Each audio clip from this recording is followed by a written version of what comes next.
Watching the Daily Report with me, George Maringa. Roda Nyamai is on sign language interpretation. Time now for State of the Nation. We did promise you earlier just to have a sneak peek of the conversation that will also be proceeding later on in the broadcast. The Honorable Gigi Kagombe is tonight sandwiched between two ladies, Wambui Nyutu, Vice Chair NCIC, and Justina Wamai, former presidential running mate Roots Party. Ladies and gentlemen, welcome to the program tonight. Thank you very much. And perhaps in the spirit of 2000, let me begin by you.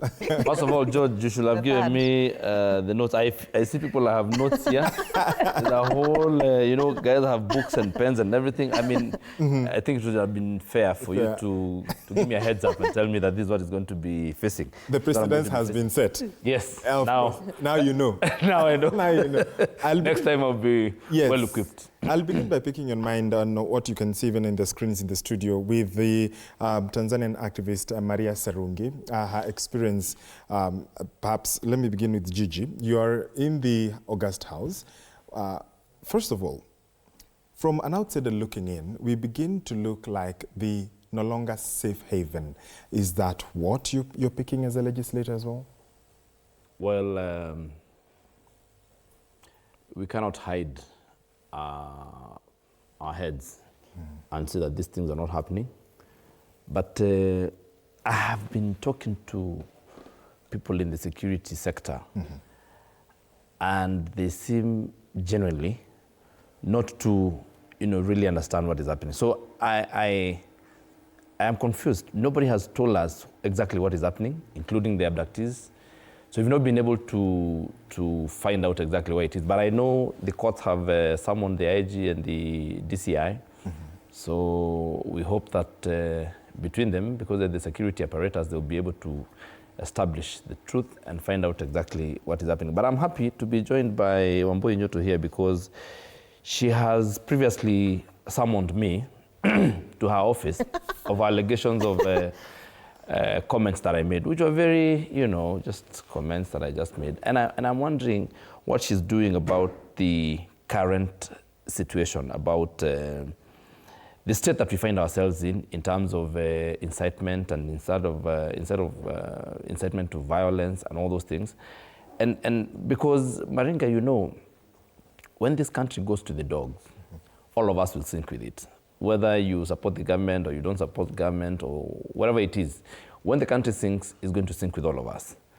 And I also think, and I would advise the people and the population to know that the Constitution binds all of us. And that we in 2010 passed a Constitution and said that we shall have a way of electing government, that if right now you wanted to predict the election of 2097, you would know even the actual date and the actual time that the polling stations will open. It is so definite and so well defined in the Constitution. And therefore, if we have, and there's nothing wrong with the challenging the government and expressing freedom of speech, but for people to want to use extra constitutional means to remove an elected government, it would be wrong. And therefore, I would urge all Kenyans to understand and respect and uphold and know that we have a civic duty to uphold the Constitution of Kenya. Okay, we'll be coming later to details. Wambui, let me pick you in. And there is a lot that happens when you hear sentiments. We've been seeing the exchanges in burials, even as NCIC and even as a Kenyan. When you look at this same government that is talking about now morals and manners, do you think that they are setting the best precedents in terms of the morals and manners that ought to be followed? Thank you so much, George, and very good evening to all Kenyans. And I'm happy to share this platform with Mheshimiwa Kagombe and Mheshimiwa Justina. You asked what is that on the screen and what does it depict? I would say this is the picture of anarchy. I would say this is the picture of lawlessness. I would say this is outright abuse of the rights of the citizens of Kenya and infringement of the freedoms that the Constitution have guaranteed every single Kenyan in this country.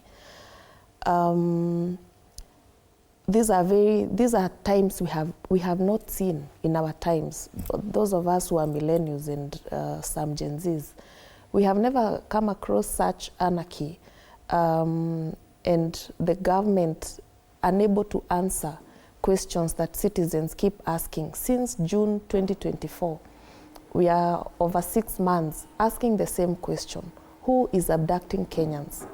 And as long as the government cannot answer that question, then your guess is as good as mine on who is abducting Kenyans. There is a trend on who is being abducted. It has to be people who have said specific things about some people. So this is not right. People need to continue speaking out against it, and they need to continue to tell the abusers of the rights of Kenyans that we are still watching, and we will not allow this to happen while our mouths are shut. So we have even started abducting other citizens of other countries on behalf of their governments. You know, the case of Maria, the case of Kiza Besije. You know, what are we trying to show the rest of the world? Is who we, what picture are we portraying? What exactly are we trying to speak to people? We are trying to show them that we are backward, and you know, it's a very bad picture. And we are really hoping that this ends. I have been asked what NCIC is doing about abductions. Yeah. I would like to say here that abductions, first of all, do not fall under the mandate of NCIC. NCIC has a very clear mandate of dealing with the hate mongers, dealing with those who incite others to violence, and many other roles. This issue of abductions squarely lie to the DCI and to the security,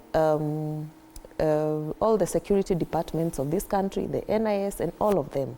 And they should have already answered this question as to why the people who incite others to violence have not been arrested and all that. Again, NCIC does not have the power to arrest anyone.